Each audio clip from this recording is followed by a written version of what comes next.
एष सुरासुर मणुसिन्धवन्दिदम् धोधघायिकं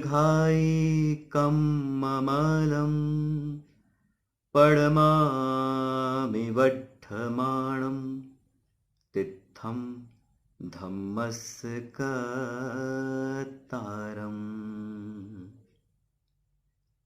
नमो जिणाणम। मैं डॉक्टर अरिहंत कुमार जैन अनुरागी आप सभी समादरणीय सुधी दर्शकों का स्वागत करता हूं। मित्रों, विविध काल खंडों में प्राचीन भारत का दिग्दर्शन प्राचीन प्राकृत आगम साहित्य के माध्यम से संभव है। आगम, जिन्हें हम श्रुत भी कहते हैं। आप सभी जानते हैं कि ज्येष्ठ शुक्ल पंचमी, जिसे हम श्रुत पंचमी महापर्व के रूप में मनाते हैं, यानी शास्त्र रक्षा का, आगम रक्षा का महापर्व, इस दिन हम अपनी जिनवाणी की विशेष रूप से पूजन करते हैं, उसकी अर्चना करते हैं, अपने आगम शास्त्रों की साज संवार करते हैं। और ये हमारी जो व्याख्यान श्रृंखला है, ये भी उसी उपलक्ष्य में प्रसारित हो रही है। आगम का हमारे शास्त्रों में अन्य कई शब्द मिलते हैं, जैसे सूत्र, सिद्धांत, ग्रंथ, वचन, आप्तवचन, जिनुवचन, आज्ञा, उपदेश, प्रज्ञापना, ऐतिह्य आदि। ये जितने शब्द मैंने बताए हैं, ये आगम के अर्थ में प्रयुक्त होते हैं। ये शब्द इनके स्वतंत्र अर्थ में भी प्रयुक्त होते हैं। शौरसेनी प्राकृत साहित्य के सृजेताओं में प्रथम शताब्दी के पूज्यवर आचार्य कुंदकुंद देव का अत्यंत महत्वपूर्ण स्थान है। जब व्यक्ति अपनी आंतरिक गहराइयों में डूबकर परिष्कृत हो जाता है, तो वो युग धर्मी नहीं, आत्मधर्मी बनकर युग प्रवर्तक बन जाता है। आचार्य कुंदकुंद ऐसे ही आध्यात्मवेत्ता थे। उन्होंने दर्शन एवं अध्यात्म विषयक 84 पाहुण ग्रंथों की रचना की, जिनमें से कुछ ही हमें प्राप्त हैं, लेकिन ये कुछ भी अपने आप में सर्वोत्कृष्ट है। वस्तुतः विचार किया जाए तो प्रथमानुयोग, कर्णानुयोग, चरणानुयोग और द्रव्यानुयोग, इन चारों अनुयोगों के समस्त विषयों का मूल लक्ष्य आध्यात्म ही है। सिद्धांत हो चाहे अध्यात्म हो, दोनों में दृष्टिभेद होते हुए भी जिन शासन का मूल लक्ष्य मोक्ष मार्ग भिन्न भिन्न नहीं, बल्कि एक का काम व्यवहार प्रधान है तो दूसरे का काम निश्चय प्रधान है। आज इसी विषय को लेकर हम आज आपके समक्ष इस व्याख्यान माला में प्रस्तुत हुए हैं। आज की व्याख्यान श्रृंखला का विषय है प्राकृत परमागमों में आध्यात्म एवं दर्शन। और आज हम आपको इस विषय के एक ऐसे मर्मज्ञ विद्वान से रूबरू करा रहे हैं, जिनको सुनने के लिए देश एवं विदेशों में हजारों श्रोतागण निरंतर उत्सुक रहते हैं। मेरे ख्याल से आध्यात्मिक जगत में शायद ही ऐसा कोई घर होगा जहां टीवी चैनल के माध्यम से या फिर यूट्यूब के माध्यम से या फिर सीडी के माध्यम से आपके प्रवचन ना सुने जाते हों, या फिर आपका कोई साहित्य उपलब्ध ना हो। ऐसा हो ही नहीं सकता। जी हां, हम बात कर रहे हैं विद्या वाचस्पति, वाणी विभूषण, साहित्य रत्न, जैन रत्न जैसी उपाधियों से विभूषित आदरणीय डॉक्टर हुकमचंद जी भारल जी की, जिन्होंने प्राकृत भाषा में रचे लगभग 2000 वर्ष प्राचीन आगमों तथा उनकी संस्कृत टीकाओं का न केवल संपादन एवं पद्यानुवाद किया, बल्कि उसमें छिपे आध्यात्मिक एवं दार्शनिक रहस्यों को उद्घाटित करते हुए हिंदी भाषा में अनुशीलन भी लिखा है। आपकी शताधिक छोटी बड़ी कृतियां अनेक भाषाओं में तथा अनेक संस्करणों में प्रकाशित हैं। हमें हर्ष हो रहा है आपका स्वागत करते हुए। हम आपका अभिनंदन करते हैं एवं आपसे आग्रह करते हैं कि अपने व्याख्यान द्वारा हम सबको लाभान्वित कर अनुग्रहित करें। एष सुरासुरमनुषवन्दितं भूयिघायिकं मलं पडमामि बध्यमाणं तीर्थं धम्मस्य कत्तारम्। सुर असुर इंद्र नरेंद्र वंदित कर्म मल निर्मल करम, विषतीर्थ के कर तार श्री, वर्धमान जिन सत सत नमन। मंगलाचरण प्रवचनसार शास्त्र का आचार्य कुंद कुंद का बनाया हुआ खुश है और उसका ये पद्यानुवाद मैंने किया है। मुझे सौभाग्य मिला है कि आचार्य कुंद कुंद के ग्रंथों का गहराई से आलोड़न करने का। सब हमारा विषय प्राकृत भाषा का है, तो प्राकृत भाषा में अनेक प्रकार की प्राकृत होती है। सौर सेनी प्राकृत, पाली प्राकृत, मागधी प्राकृत, अर्धमागधी प्राकृत। दिगंबर साहित्य सौर सेनी प्राकृत में है, श्वेतांबर साहित्य मागधी प्राकृत में है और बौद्ध साहित्य पाली प्राकृत में है। पाली माने नेपाली, क्योंकि उनकी जन्मभूमि कपिलवस्तु नेपाल में ही थी ना, इसलिए सहज ही उनकी भाषा नेपाली थी। तो पाली प्राकृत बौद्धों की भाषा है। क्योंकि आज अपन को चर्चा आचार्य कुंद कुंद की करनी है, तो उन्होंने जितना भी साहित्य लिखा है वो सब सौर सेनी प्राकृत भाषा में लिखा। एक शब्द भी किसी अन्य भाषा में उन्होंने नहीं लिखा, जबकि वे तमिलनाडु में के पैदा हुए हैं और वहाँ रहते थे, इसलिए वहाँ की मातृभाषा से बहुत अच्छी तरह से परिचित थे। लेकिन उन्होंने तमिल में नहीं लिखा, कन्नड़ में नहीं लिखा, दक्षिण भारत की किसी भाषा में नहीं लिखा, तेलुगु में नहीं लिखा। और ये सूरसेन प्रदेश की भाषा सौरसेनी प्राकृत, सूरसेन प्रदेश मथुरा के एरिए को बोलते हैं। तो इस एरिए में के आसपास चलने वाली जो भाषा थी, उस भाषा में उन्होंने साहित्य लिखा। वस्तुतः बात ये उस समय अकेले सूरसेन प्रदेश की भाषा नहीं थी, आगम की भाषा थी, साहित्य की भाषा थी। सारा साहित्य दिगंबरों का इसी भाषा में लिखा जा रहा था और इसी भाषा को पढ़ने वाले जानते थे। वो चाहते थे आचार्य कुंद कुंद कि उनका साहित्य चिरस्थायी हो, अधिकतम लोगों तक पहुँचे, अधिकतम लोगों के द्वारा पढ़ा जाए। इसलिए उन्होंने सौर सेनी प्राकृत में ये अपना साहित्य लिखा।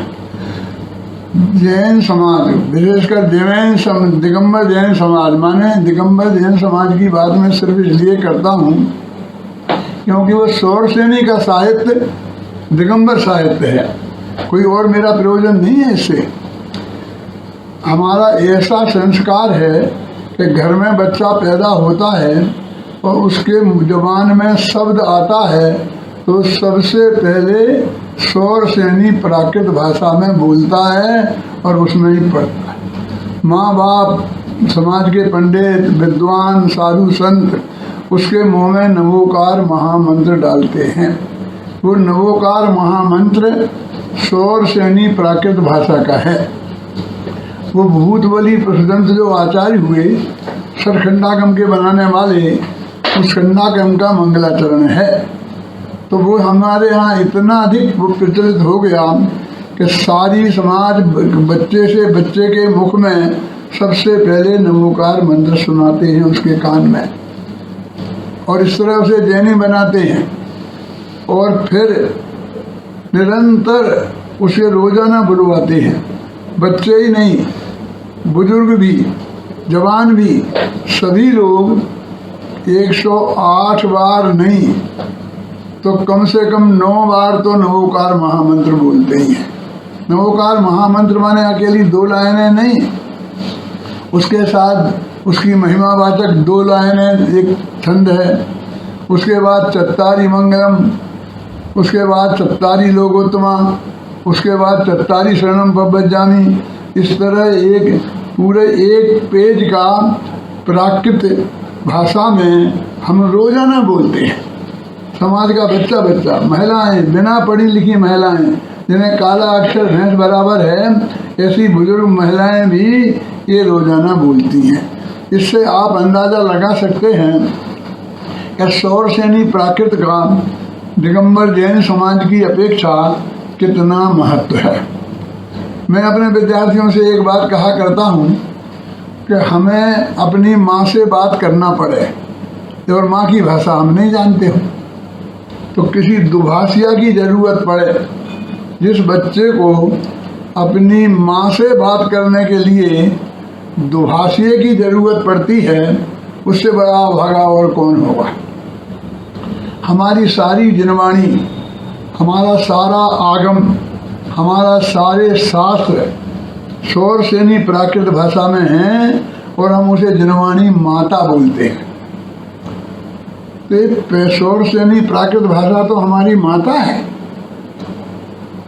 उसमें हमारे सब धर्म की सब बातें, चार अनुयोग के शास्त्र उसमें लिखे गए हैं।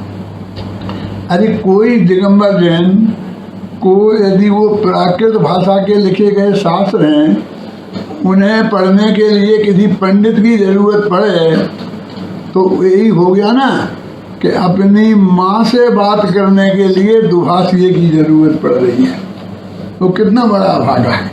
इसलिए मैं अपने विद्यार्थियों से कहते हैं, बेटा सबसे पहले प्राकृत पढ़ो, क्योंकि अपने मूल शास्त्र जो हैं वो सब मूल शास्त्र प्राकृत भाषा में हैं, सौरसेनी प्राकृत भाषा में हैं। और ना केवल कहता हूँ, हम तो अपने महाविद्यालय में जब आते हैं तो आते ही नमोकार मंत्र तो पढ़ा जो होता ही है, लेकिन द्रव्य संग्रह है वो भी प्राकृत भाषा में है। हम समय सार, पंचाशिकाय, प्रवचन सार, नियम सार ये सब पढ़ाते हैं। ये प्राकृत भाषा के ग्रंथ उन्हें पूरे पढ़ाते हैं, उनके कंठ में बसाते हैं, उनकी गहराई तो उन्हें सिखाते ही हैं, लेकिन गहराई सिखाने के साथ उन्हें कंठस्थ भी कराते हैं।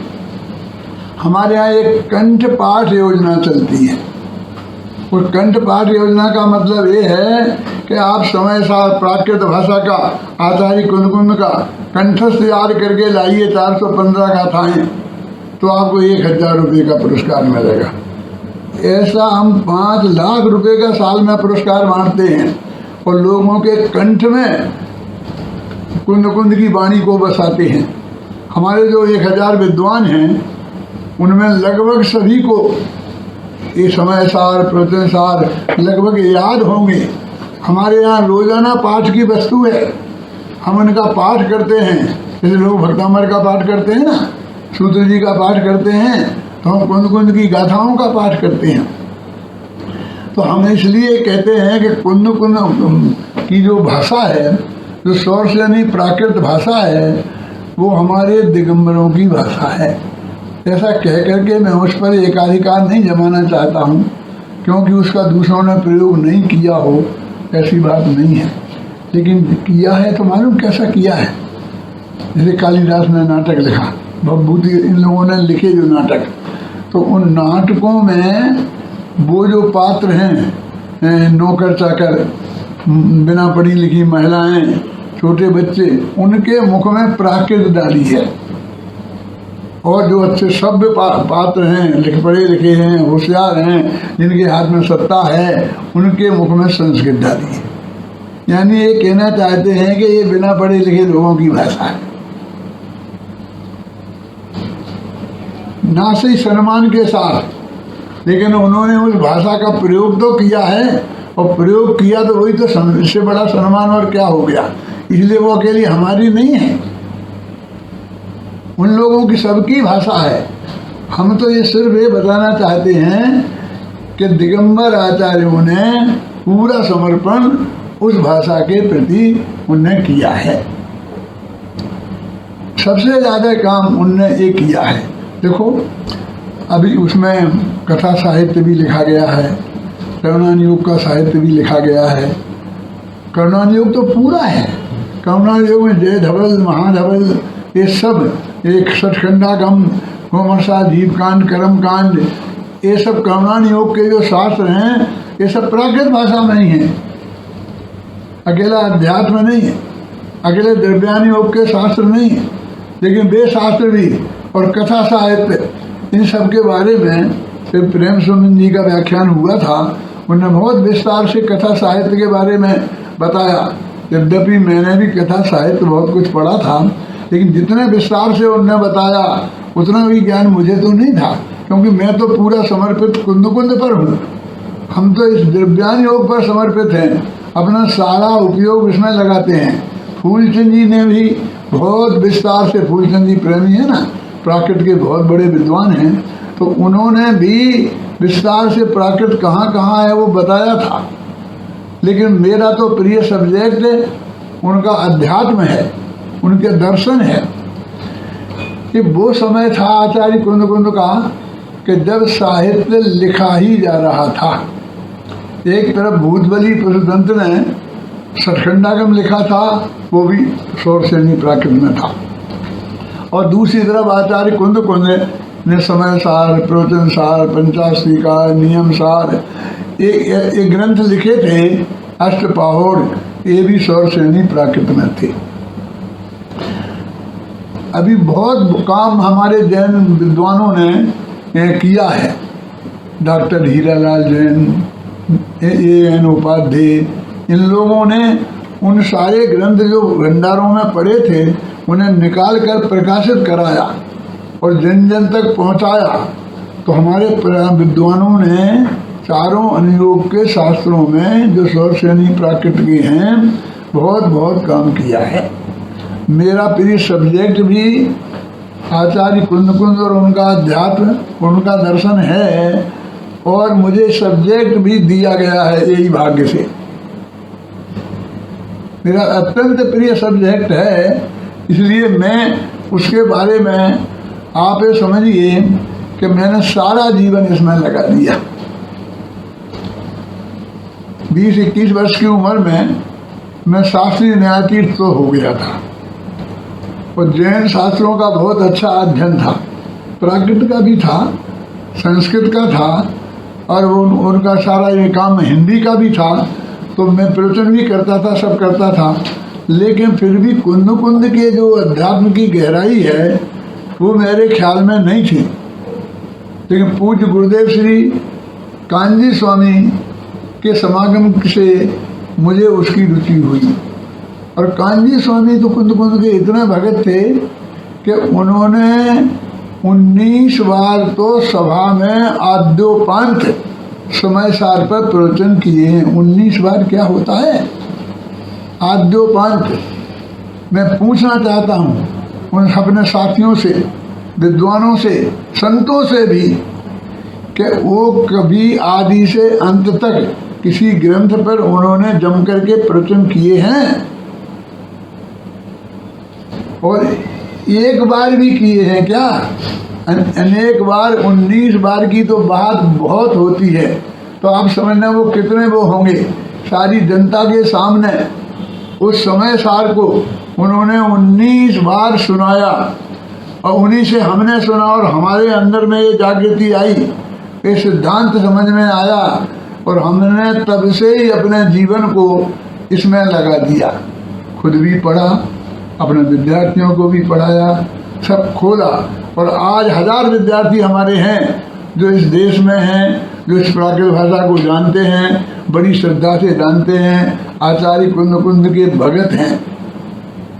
तो आचार्य कुंद के जो समय सार, प्रवचन सार ये ग्रंथ हैं, ये ऐसे महान ग्रंथ, प्रवचन सार ग्रंथ तो कहते हैं 150 यूनिवर्सिटियों के कोर्स में लगा हुआ है, क्योंकि उसमें जो वस्तु के स्वरूप का प्रतिपादन है वो उस स्टाइल से है जिस स्टाइल से विदेशी विद्वान फिलॉसफी की चर्चा करते हैं। वो प्रमाण मीमांसा और प्रमेय मीमांसा, इस तरह से वो चर्चा करते हैं, और उसी प्रकार से उन्होंने ज्ञान तत्व प्रज्ञापन और ज्ञेय तत्व प्रज्ञापन इस तरह से वर्गीकरण किया। ज्ञान तत्व माने क्या? वो आत्मा, वो वस्तु के जो जानने का काम करती है। तो वो जानने का काम कैसे होता है, कैसे किया जाता है, उस सब का विस्तार से वर्णन उस ज्ञान तत्व प्रज्ञापन में है। ज्ञान तत्व माने भगवान आत्मा, ज्ञान तत्व माने अपना आत्मा, एक जैन दर्शन ही ऐसा दर्शन है विश्व में जो ये कहता है कि सभी आत्मा स्वयं भगवान हैं। स्वभाव से तो सभी भगवान हैं ही, लेकिन वे अपने को जाने और पहचाने तो पर्याय में भी प्रकट रूप से भगवान बन सकते हैं। भगवान पारसनाथ और भगवान महावीर ने ये महान काम शेर और हाथी की पर्याय में किया था। भगवान महावीर ने शेर की पर्याय में आत्मा का अनुभव किया था, सम्यक दर्शन प्राप्त किया था और भगवान बनने की प्रक्रिया आरंभ की थी। और भगवान पारसनाथ ने हाथी की पर्याय में ये महान काम किया था। इसलिए मैं कहता हूँ जैन दर्शन न केवल नर से नारायण बनाने वाला दर्शन है, अपितु पशु से परमेश्वर बनाने वाला दर्शन है। इतनी समानता कहीं भी नहीं मिलेगी जो जैन दर्शन कहता है कि प्रत्येक आत्मा स्वयं भगवान है। ये भगवान महावीर और पार्श्वनाथ ये भी एक दिन हम और आप जैसे थे। हम और आप जैसे नहीं, हम और आप से भी गई बीती हालत में थे। शेर की पर्याय में थे, हाथी की पर्याय में थे और उन्होंने इस तत्व ज्ञान को प्राप्त कर लिया। तो हम तो बहुत अच्छी स्थिति में हैं। तो इसलिए सभी आत्मा यदि जो प्रक्रिया अपनाए, जो विधि है, जो आदिनाथ ने अपनाई, जो महावीर ने अपनाई, जो पारसनाथ ने अपनाई, यदि हम और आप भी अपनाएं तो हम और आप भी भगवान पर्याय में प्रकट बन सकते हैं। स्वभाव से तो भगवान हैं ही। तो आचार्य कुंद देव ने प्रवचन सार में ज्ञान का स्वरूप, ज्ञान में सबसे पहले सर्वज्ञता का स्वरूप, जब तक सर्वज्ञता की सिद्धि नहीं होगी तब तक वे तत्व ज्ञान का आधार क्या बनेगा। ये जो बात हमारे पास धर्म की मौजूद है, तत्व ज्ञान मौजूद है, ये किसने कहा था? तो कहते सर्वज्ञ भगवान ने कहा था, भगवान की दिव्य ध्वनि में आया था। यदि ये प्रमाण का आधार हमें नहीं मिलता है तो बाकी तो सब लोग अल्पज्ञ हैं, उनके आधार पर तो प्रमाणिकता नहीं मानी जाती सकती है। कोई भी दिगंबर विद्वान और साधु संत भी यदि कोई किताब लिखता है, यदि कोई शास्त्र पर व्याख्यान करता है तो उसे ये बोलना पड़ता है कि अस्य ग्रंथ कर्तारा, मूल ग्रंथ कर्तारा सर्वज्ञ देवा, तदुत्तर ग्रंथ कर्तारा गंधर देवा, प्रतिगंधर देवा, तेषाम वचनानुसार मासाद्य आचार्य श्री कुंदाम नाये। फिर पंडित टूरम मल्लेन अथवा जिसका भी नाम लेना हो, जिसका भी शास्त्र आप पढ़ रहे हो, तो ऐसी प्रतिज्ञा प्रवचन करने के पहले दोहरानी पड़ती है कि महावीर ने बनाया है मूल रूप से, तो ऐसे उसके बाद गणधर देव ने बनाया है और बाकी के फिर जिसने लिखा है वो कुंद की आमनाय का था, कुंद की शिष्य परंपरा का था, तब वो प्रमाणिक माना जाता है। तो कुंद कितने बड़े आचार्य हैं, आप एक गंभीरता से विचार कीजिए। एक जैन मंदिर में 24 प्रतिमाएं हैं, जिनबिंब हैं, तो उनमें महावीर के कितने होंगे, पार्श्वनाथ के कितने होंगे, नेमिनाथ के कितने होंगे, शांतिनाथ के कितने होंगे? 24 में एक ही होगा ना। लेकिन हर प्रतिमा पर कुंद का नाम लिखा होगा कि ये प्रतिमा कुंद की आमनाय में प्रतिष्ठित हुई है। यानी कुंद आचार्य बहुत प्रसिद्ध आचार्य हैं, महान आचार्य हैं। जब हम नमस्कार करते हैं तो मंगलम भगवान वीरो, मंगलम गौतमो गणी, मंगलम कुंदार्यो, जैन धर्मोस्तु मंगलम, तो ऐसा कुंदाद्यो ऐसा बोलते हैं। तो महावीर का नाम लेते हैं, फिर गौतम गणधर का नाम लेते हैं, फिर आचार्यों में सिर्फ कुंद का नाम लेते हैं और बाकी का आद्यो आदि में डाल देते हैं कि कुंद का हाथी का पैर है जिसमें सबके पैर समा जाते हैं और वो हम कुंद आचार्य की परंपरा के हैं। तो ऐसे जो महान दिग्गज आचार्य हैं और उन्होंने जो तत्व का स्वरूप बतलाया है, आगे के परवर्ती जितने साहित्यकार हैं उन्होंने उनको आधार बना करके ही लिखा है। जितना भी कर्म फिलॉसफी है, कर्म का साहित्य है, भूगोल का साहित्य है, उसका सबका आधार धर्षणाचार्य के शिष्य भूतबली और पशुदंत जिनने सतखंडागम लिखा वो भी स्वरसेनी प्राकृत में है और उसके आधार पर बने हुए हैं। 2000 वर्ष पहले वो लिखा गया था और 1000 वर्ष पहले गोमरसाल लिखा गया, तो 1000 वर्ष बाद भी उसको उसी का आधार है और वो भी उसी भाषा में लिखा गया है। तो इस तरह भूतबली पशुदंत और आचार्य कुंद ये मूल आधार हैं पूरे जनागम के। क्योंकि मेरा सब्जेक्ट कुंद है और उनके आगम हैं, उनकी तत्व ज्ञान है, तो इसलिए मैं उनकी बात कर रहा हूँ। तो फिर गे तत्व विज्ञापन माने गे का जानने का वास्तविक स्वरूप क्या है, ये बताने के लिए उन्होंने उत्पाद व ध्रुव से युक्त है, उत्पाद व ध्रुव युक्तम है सत और सत द्रव्य लक्षणम, उत्पाद व ध्रुव से युक्त द्रव्य और द्रव्य सत का लक्षण है। ये द्रव्य गुण पर्याय का वर्णन ये सब कुंद के प्रवचन सार में मौजूद है। चरणानी योग में सारा मुनियों का आचरण मौजूद है। जितने चरणानी योग के शास्त्र लिखे गए वो सब उसको ही आधार बना के लिखे गए। अष्टपाहुड़ में भी मुनियों को कैसे आचरण में रहना चाहिए इसका विस्तार से वर्णन है। तो बाद के जितने भी शास्त्र लिखे गए हैं वो इन्हीं के आधार पर लिखे गए हैं। कुंद आचार्य देव ने जो ये महान ग्रंथ लिखे उन पर आचार्यों ने संस्कृत भाषा में टीकाएं लिखी और फिर संस्कृत में अनेक टीकाएं लिखी गई। लेकिन जो सशक्त होती है, जो ताकतवर होती है वो जिंदा रहती है और जो कमजोर होती है वो जिंदा नहीं रहती है। तो अमृतचंद्र की टीका 1000 वर्ष बाद लिखी गई तो वो आज मौजूद है। समय सार पर आत्मख्याति नाम की टीका, प्रवचन सार पर तत्व प्रदीप का नाम की टीका, नियम और वो पंचास्त्री काय पर समय व्याख्या नाम की टीका, नियम सार पर भी संस्कृत में टीका लिखी गई, वो पंच ब्रह्मधारी देव ने लिखी। और वो संस्कृत की टीकाएं उनके आधार पर बनारसी दास जी ने, पांडे राजमल जी ने, पंडित जयचंद जी छाबड़ा ने हिंदी में इन चीज़ों को प्रस्तुत किया।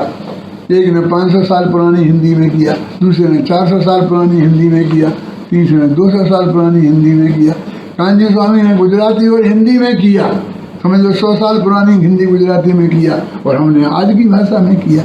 तो ये लेकर के आचार्य कुंद 2000 वर्ष से लेकर समय सार पर, प्रवचन सार पर, नियम सार पर जो कुछ लिखा गया उसका पूरा विस्तृत उस पर हमने टीका लिखी। तो आप कहेंगे सर टीका मौजूद थी ना, फिर आपने टीका क्यों लिखी?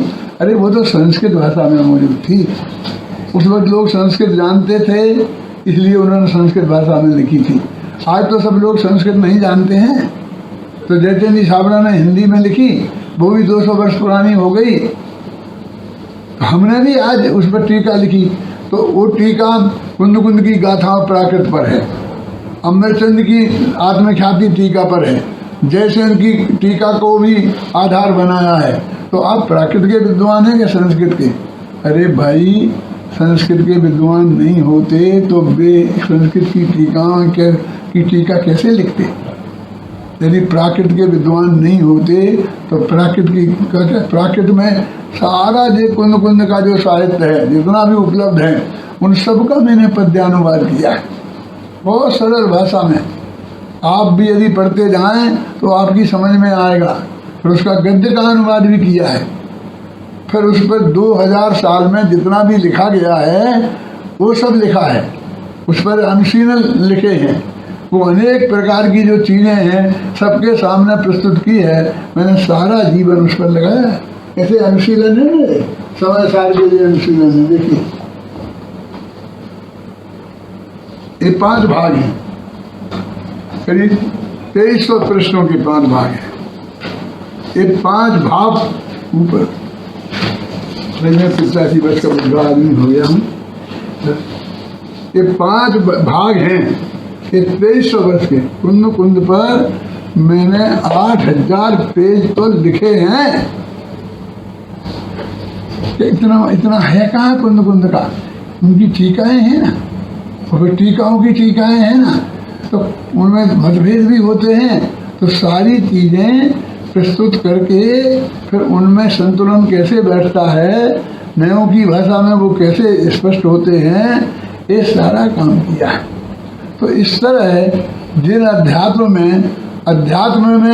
अध्यात्म की दृष्टि से समय सार, सिद्धांत की दृष्टि से जिसे अपन तत्व ज्ञान कहते हैं, दर्शन कहते हैं, फिलॉसफी कहते हैं, प्रवचन सार और पंचास्तिकार, ये महान ग्रंथ हैं कुंद के।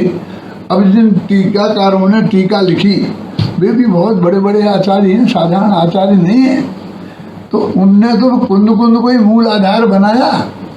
टीकाकार ने तो वही बात लिखी होगी जो मूल आचार्य ने लिखी है, और उसके बाद जो मौलिक ग्रंथकार भी हुए हैं तो उनने भी इनको ही मुख्य आधार बनाया। उमा स्वामी का नाम बहुत प्रसिद्ध है, तत्वासूत महासार तत्वासूत लिखा, इस पर बड़ी बड़ी टीकाएँ लिखी गई। राजवार्तिक अकलंगदेव ने लिखी, सर्वासिद्धि पूज्यपादाचार्य ने लिखी, श्लोक वार्तिक विद्यानंदी आचार्य ने लिखी। तो ये बड़ी बड़ी गीताएं जिस तत्वासूत्र पर लिखी गई, वो तत्वासूत्र के कर्ता उमा स्वामी कुंद के शिष्य थे।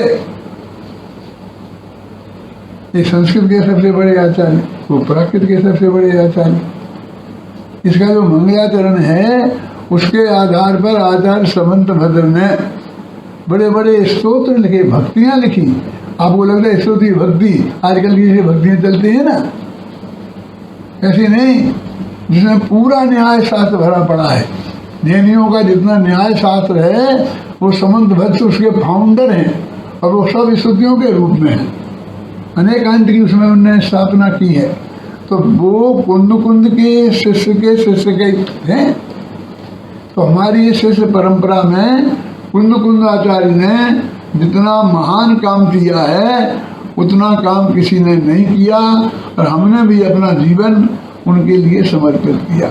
उनके लिए नहीं, उनके साहित्य में जो अध्यात्म है, जो वस्तु का स्वरूप है, जो आत्मा का स्वरूप बताया है, तो आत्म कल्याण की पवित्र भावना से हमने ये सब बात की है। देखिए, आत्मा का स्वरूप बताते हुए वे बहुत ही मार्मिक बात कहते हैं कि अरसमरूप मगन्धम अव्यक्तम चेतना गुणैम सद्दम जान अलंग गहनम जीवम मन दृष्ट संस्थानम। ये आचार्य कुंद की ऐसी गाथा है जो उनके 5 परमागमों में प्राप्त होती है। समय सार की 49वीं गाथा, फिर प्रवचन सार में भी है, पंचास्तिकाय में भी है, अष्टपहड़ में भी है। उन्होंने एक गाथा 5 ग्रंथों में क्यों रखी? क्योंकि वो चाहते थे कि मेरा एक ग्रंथ भी बचा रहे तो ये गाथा बचनी चाहिए। ये गाथा बहुत महत्वपूर्ण है, आत्मा का स्वरूप बताने वाली गाथा है। ठीक है, उसमें क्या है कि आत्मा में रस नहीं है, रूप नहीं है, गंध नहीं है, स्पर्श नहीं है, वो चेतना गुण वाली है, उसमें शब्द नहीं है, और वो अलिंग ग्रहण अनुमान से या और पदार्थों से वो ग्रहण की जाती है। ऐसा जीव और जिसका कोई संस्थान नहीं है, ऐसे भगवान आत्मा का स्वरूप, इसका मैंने पद्यानुवाद किया है। चैतन्य गुणमय आत्मा अव्यक्त अरस अरूप है, जानो अलिंग ग्रहण इसे यह अनिर्दिष्ट अशब्द है। आचार्य कुंद ने जब ये 3 ग्रंथों की टीकाएं अमृतचंद्र ने लिखी, समय सार की आत्मख्याति, प्रवचन सार की तत्व प्रदीप का, और पंचास्तिकाय की समय व्याख्या, वो तीनों में एक गाथा है। तो उसमें 3 तरह से इसका अर्थ किया है, और वो बिल्कुल उस प्रकरण के हिसाब से वही बैठता है। तो इसमें अलंग ग्रहण शब्द है ना, तो प्रवचन सार ग्रंथ में इसके 20 अर्थ किए उनने अमृतचंद्राचार्य। ये कोई साधारण आचार्य नहीं थे, और इनकी जो संस्कृत है ना, वो कादम्बरी जैसी इतनी कठिन संस्कृत है, साधारण संस्कृत नहीं है। साधारण संस्कृत वाले के काम नहीं है इनका, लेकिन हमने तो जीवन लगाया है ना। जितना प्राकृत पे, जितना संस्कृत पे, जितना हिंदी पे, तीनों पर अधिकार हो तो हम कुंद कुंद के मर्म को गहराई से समझ सकते हैं। तो इस तरह से फिर वो कहते हैं कि जीव की परिभाषा और अजीव की परिभाषा, अज्ञानी की परिभाषा और अज्ञानी की परिभाषा। तो अज्ञानी की परिभाषा में वे 19वीं गाथा में कहते हैं, कम्मेनो कम्मम्मी अहमिर्मय कम च कम्मेनो कम्मम जाए सा खलु बुद्धि अपटिबद्धो हवली तावे। जब तक यह आत्मा पर पदार्थ में, कर्म में और नो कर्म में, नो कर्म माने शरीर आदि हैं वायु पदार्थ, इनको नो कर्म बोलते हैं, और ज्ञान वर्ण आदि कर्म होते हैं, और मोह राग द्वेष के परिणाम भी भाव कर्म होते हैं। तो इनमें ये मैं हूँ, ये मेरे हैं, मैं इनका कर्ता भोगता हूँ, ऐसी बुद्धि रखेगा तब तक अज्ञानी रहेगा। 4 बुद्धियाँ हैं, एकत्व बुद्धि, ममत्व बुद्धि, कर्तृत्व बुद्धि और भोक्तृत्व बुद्धि। समय सार का पूरा जीवाजीव अधिकार सिर्फ इस बात को समझाने में लगाया है उनने कि आत्मा पुद्गल नहीं है, ये रूप रस स्पर्श वाला पदार्थ नहीं है, ये देह नहीं है, इससे भिन्न है, इसका स्वामी नहीं है। और कर्ता कर्म अधिकार की 75 गाथाओं में ये बताया है कि ये आत्मा ना पर का कर्ता नहीं है और पर का भोक्ता नहीं है। तो जब तक आप कर्म में और नो कर्म में एकत्व ममत्व कर्तृत्व भोक्तृत्व रहेगा तब तक ये जीव अज्ञानी रहेगा। अज्ञानी की परिभाषा 19वीं गाथा में बताई समय सार की, पर 75वीं गाथा में ज्ञानी की परिभाषा बताई। क्या है ज्ञानी की परिभाषा? कम्मस्य परिणामम नो कम्मस्य तहैव परिणामम न करेदि वो जो जानदि सो हवदि। जीवो कहते कर्म के परिणाम को न जो करता है न भोगता है, वो सिर्फ जानता है, वह ज्ञानी आत्मा है। तो उन्होंने अध्यात्म का स्वरूप और देह से भिन्न भगवान आत्मा, ये उनकी मेन बात ये है। उनके कहा है किसी कवि ने कि देह जुदा आत्म जुदा यही तत्व का सार, बाकी जो कछु और है या ही को विस्तार। शरीर जुदा है, ये रूप रस गंध स्पर्श वाला पदार्थ है, ये पुद्गल का पदार्थ है, ये जड़ पदार्थ है, और भगवान आत्मा इससे भिन्न एक चैतन्य पदार्थ है। तो उन्होंने आत्मा का स्वरूप बताया। कोई भी आदमी जब तक अपने आत्मा का स्वरूप नहीं जानेगा और उसमें अपनापन नहीं करेगा, सम्यक दर्शन नहीं हो सकता। और स्वरूप माने क्या?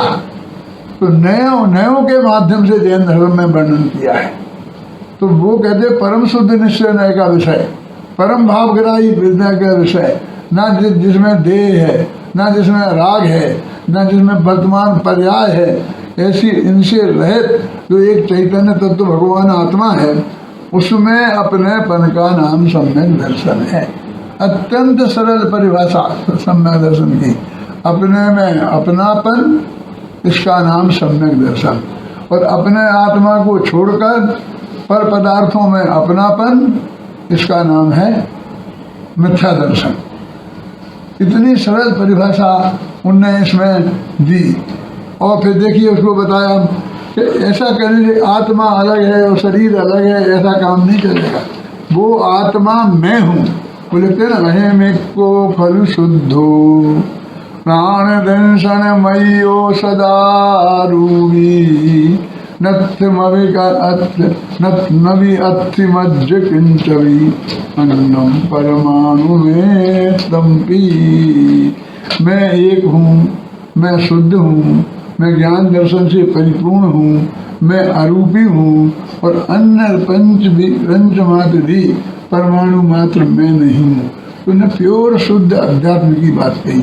यदि आत्मा का अनुभव करना है, आत्मा का ध्यान करना है, सीधा परमात्मा बनना है, सम्मा दर्शन ज्ञान चारित्र प्राप्त करना है तो समय साल की जो विषय वस्तु है उसके सहारे हमें जाना चाहिए। यदि जैन दर्शन की गहराई से समझना है तो कुंद कुंद के पंचास्तिकाय और प्रवचन सार इन दो महाग्रंथों का गहराई से अध्ययन करना चाहिए, तो उसमें वो तत्व ज्ञान हमारे ख्याल में आएगा। साधुओं का स्वरूप कैसा होता है, उन्हें कितनी कठोरता से अपने चारित्र का पालन करना चाहिए, ये बात अष्टपहर ग्रंथ में बताई। मैं कहा करता हूँ कि वो उनके प्रशासन का ग्रंथ है, क्योंकि वे आचार्य भी थे ना। आचार्य थे तो उन्हें प्रशासन भी संभालना था। आचार्य के हमारे दो अर्थों में विशेष लिया जाता है।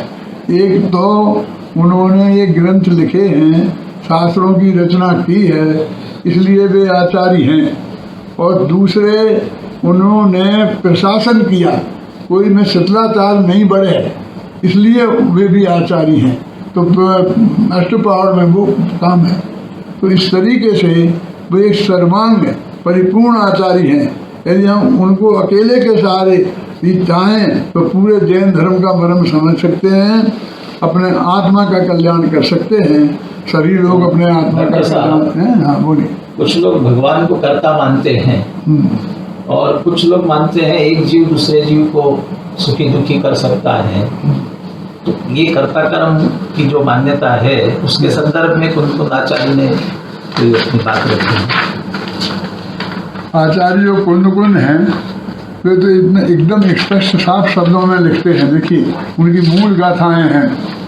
लो यस्य कुणई बिंदु सुरनारय त्रय मानसे सत्ते समराणम पिय अपा यदि कुंभति छब्बे काये लोय समरार एवं सिद्धंतम जैनाधीश यदि विशेषो लोयस्य कुणई बिंदु समराणम भी अपनो कुणदी एवं न को विमुखो दीसदि लोय समणान दोन्नपि नित्यम कुब्बत्तानम सदैव मनुयासुरे लोये।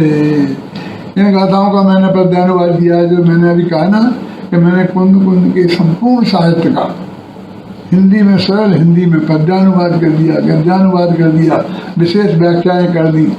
तो जगत जनयों कहें विष्णु करे सुर नर लोक को रक्षा करूं सठ काय की यदि श्रवण भी माने यही तो श्रवण तो ना श्रवण अर लोक के सिद्धांत में अंतर रहा सममान्यता में विष्णु एवं आत्मा करता रहा।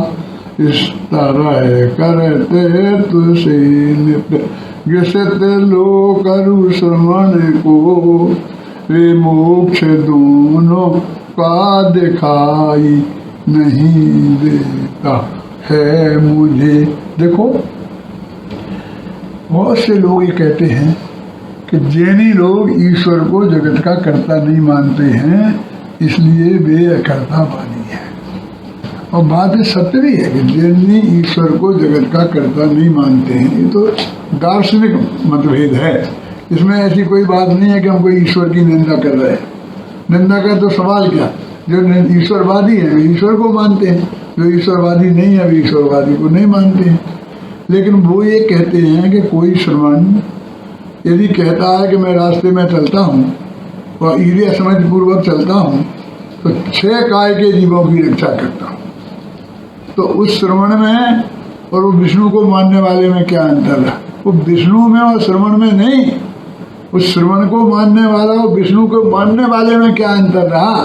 क्योंकि एक द्रव्य को दूसरे द्रव्य का कर्ता मानने संबंधी मान्यता दोनों की एक ही है।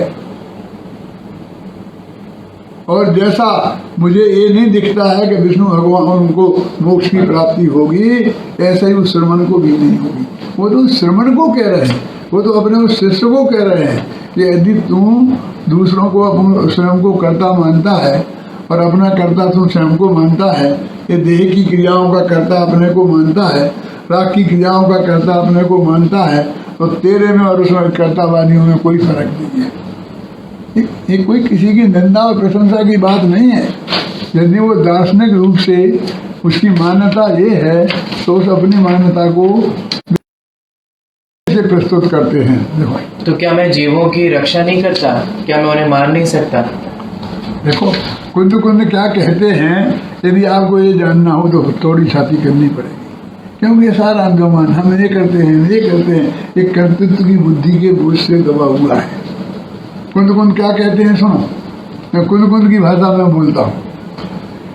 जो मन नदी हिंसामीय हिंसज्जामीय परे हि सत्यहम सो मूलो अन्नानि हानि दो विपेरिदो आयुक्खेन मरणम जीवाणं जनवरे हि पन्नत्तम आऊं न हरेसि तुमं कहते मरणं कदम तेषम आयुक्खेन मरणं जीवाणं जनवरे हि पन्नत्तम आऊं न हरन्ति तुमं कहते मरणं कदम तेहम।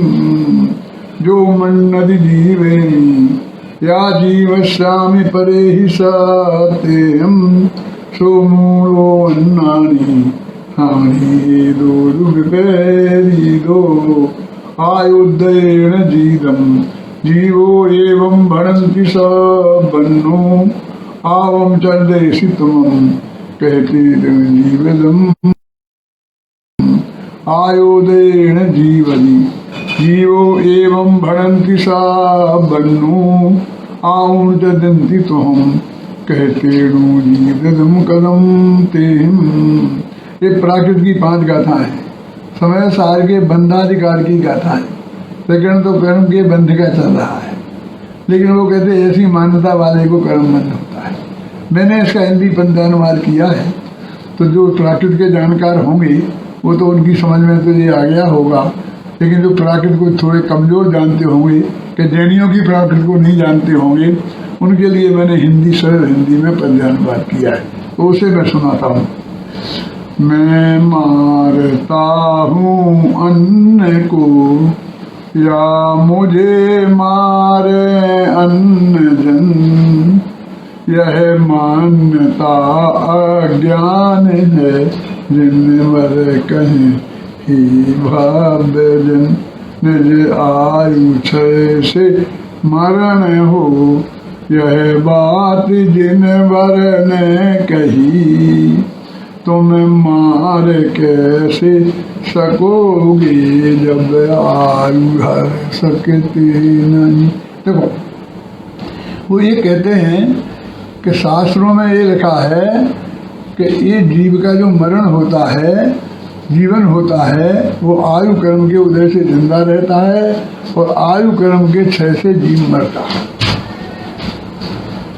तो यदि शास्त्र में ऐसा लिखा है और तुम इसे मानते हो, निमित्त की अपेक्षा भी, उपादान से तो अपनी योग्यता से मरता जीता है, तो फिर तुम ये कैसे कहते हो कि मैंने इसे मारा, कि मैंने इसे बचाया?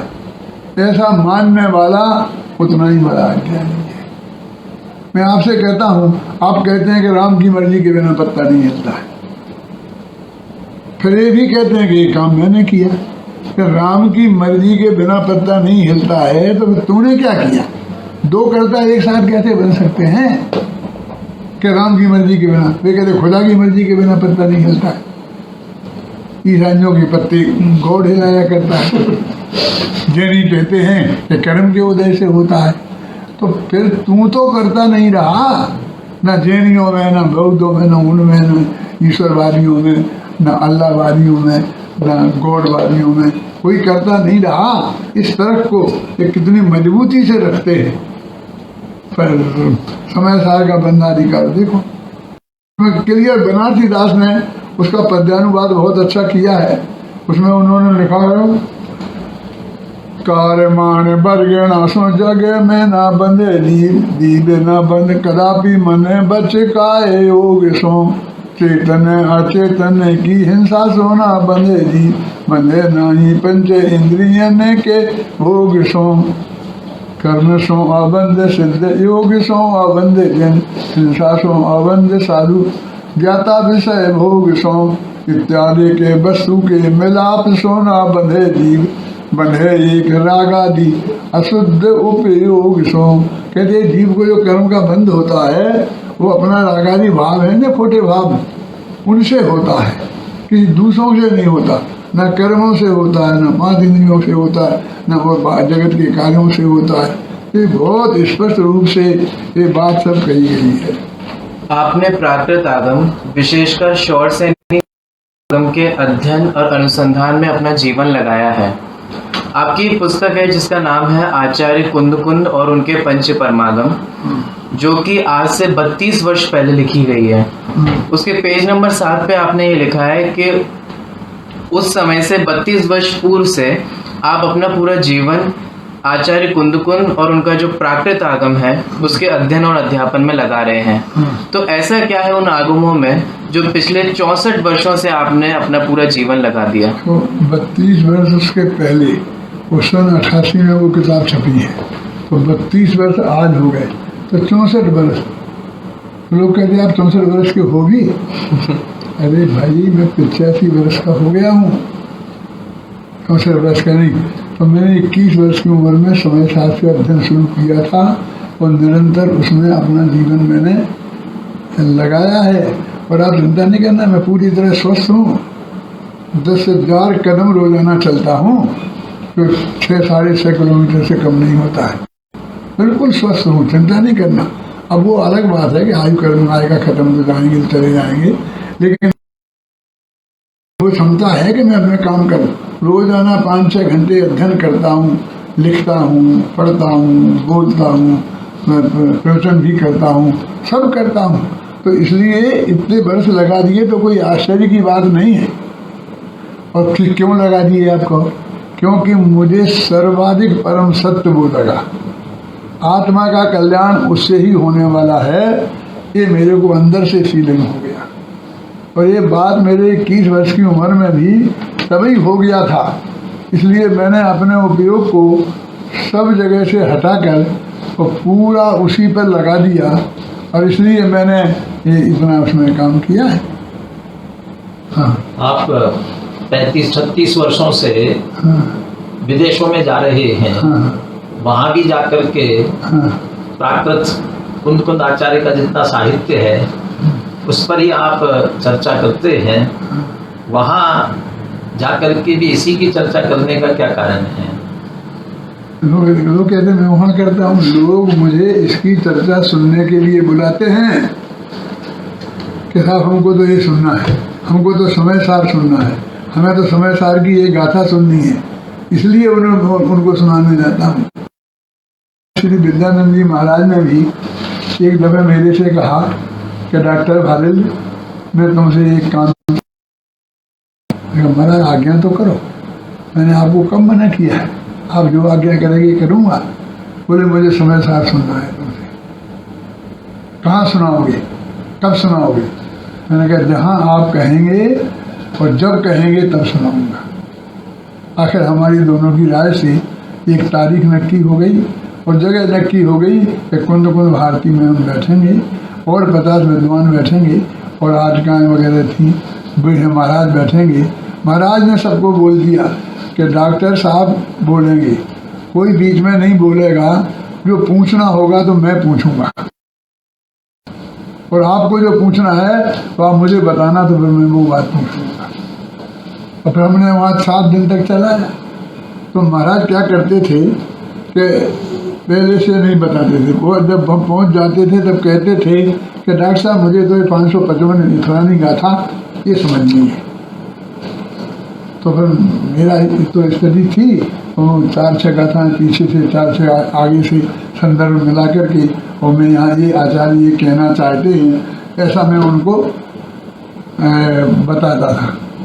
फिर मैंने कहा महाराज ये बात तो हो गई, अब शाम को आपको क्या सुनना है, यदि मुझे बता दो थोड़ा मैं देख के आ जाऊँ।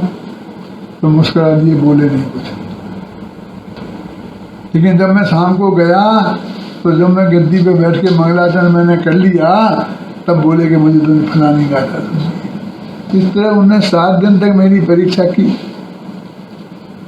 और अंत में इतने खुश हुए कि उस दिन के बाद से उनने मुझे समय सार भारे ले कहना शुरू कर दिया और सब कहा कि मैं तो तुम्हें आज से समय सार भारे लिखाऊंगा। तुम्हें समय सार पर इतना गहरा अधिकार है, इतनी मैं नहीं समझता था, लेकिन मैं सुना था, जानता था कि आपको बहुत अच्छा अधिकार है, इसलिए मैं आपसे जानना चाहता। मैं कहा महाराज ये तो मैं भी जानता था कि आप तो सब जानते हैं, मेरे से आपको क्या समझना है, लेकिन आप मेरी परीक्षा करते हैं तो हमारा तो अच्छी बात है। आप जैसे महापुरुष से सर्टिफिकेट मिल जाए इससे बढ़िया बात और क्या होगी। समयसार शिखर पुरुष कहा उन्होंने आपको। हाँ, समयसार शिखर पुरुष भी कहा था, समयसार भारिल्य भी कहते थे। समयसार शिखर पुरुष को हमारे ऑफिस में उनका एक पत्र आया था, उसमें लिखा था, तो सब लोगों को बहुत प्रसन्नता हुई। तो हमारे ऑफिस वालों ने महाराज को चिट्ठी लिखी कि महाराज हम इसको छापना चाहते हैं, छाप दें। तो छापने के लिए तो लिखा है, क्यों नहीं छाप देते? तो ऐसा नहीं, हमने इसमें सारा जीवन आत्मकल्याण की भावना से लगाया और समाज ने हमको उसी रूप में देखा। अमेरिका के लोग हमें वही सुनना चाहते हैं, हमसे वही कहते हैं किरमत पर्याय सुनाओ। वो उनका चुना हुआ सब्जेक्ट है, हमारी तो रुचि का है ही। 35 साल से लगातार हो गए, कौन रिपीट हुआ 35 साल से लगातार? 35 साल से लगातार कौन रिपीट हुआ? अब हमारी इतनी लंबी उम्र हो गई, हमने कहा भैया हम नहीं आ सकते हैं, इतना लंबा हमसे यात्रा नहीं होती है। कि नहीं साहब आना तो आपको पड़ेगा, समय साल तो हमें आपसे ही सुनना है, हम आपको बिजनेस क्लास में बुलाएंगे। मैं कहा हम तो अकेले तो नहीं आ सकते हैं, 2 जने आएंगे पति पत्नी, क्योंकि हमारे बस की अब नहीं है। अरे 2 जने आओ, लेकिन हमें आना है तो सब तरह की, हम और कुछ तो लेते नहीं, एक नया पैसा किसी से ना प्रवचन का लेते हैं और ना साहित्य लिखने का। हमने इतने 100 किताबें करीब लिखी और 100 किताबों में करीब 50 लाख बिकी, लेकिन हमने एक नया पैसा उसमें के मध्य में किसी से नहीं लिया। रॉयल्टी हमने नहीं ली। हम तो रॉयल्टी शब्द भी भूल जाते हैं कि रॉयल्टी क्या होती है और कैसे ली जाती है, हम जानते ही नहीं हैं। लेकिन उसका फायदा ये होता है कि हम एक पैसा नहीं लेते हैं तो हमारा प्रकाशक एक पैसा नहीं लेता है, तो हमारा विक्रेता एक पैसा नहीं लेता है। अरे कागज से जिससे खरीदते हैं वो एक पैसा मुनाफा नहीं लेता है। प्रेस जो छापता है वो सस्ता छापता है, बढ़िया। तो इस तरह से जो दूसरी किताब 100 रुपये में बिकती है वो हमारी 10 रुपये में बिकती है। इस किताब का आप क्या समझते हैं? ये कितने की होगी? ये 25 रुपये की किताब है, 10 रुपये की तो अकेली बाइंडिंग बनती है। तो इस तरीके से हमें इतना सब साहित्य पूरी सेवा भाव से किया है, सेवा भाव से करते हैं और अपने आत्मा के कल्याण के लिए करते हैं। हमें किसी से कोई लेना देना नहीं है। अभी आपने बताया कि आपने कुंद कुंद आचार्य का जो प्राकृत आगम है उस पर बहुत साहित्य लिखा है। हाँ। मैंने देखा तो आपने बहुत सारी टीकाएं लिखी हैं उन पर। हाँ। अनुशीलन ग्रंथ लिखे हैं। हाँ। जो 6648 से भी ज्यादा पेजों के हैं। हाँ। तो इनको लिखते वक्त कैसा अनुभव रहा आपका? आनंद आनंद आनंद। हमको तो दिन रात कुछ हमने ऐसा कभी गिना ही नहीं है। शुरू से ही जब आया विकल्प तो लिखने बैठ गए। तो हमारे 900 विद्यार्थी तो शास्त्री होके निकल चुके हैं, अब PhD डॉक्टर होके यूनिवर्सिटियों में प्रोफेसर हैं, सब एक से एक बड़ी पोस्टों पर हैं और 200 भी मेरे पास पढ़ रहे हैं।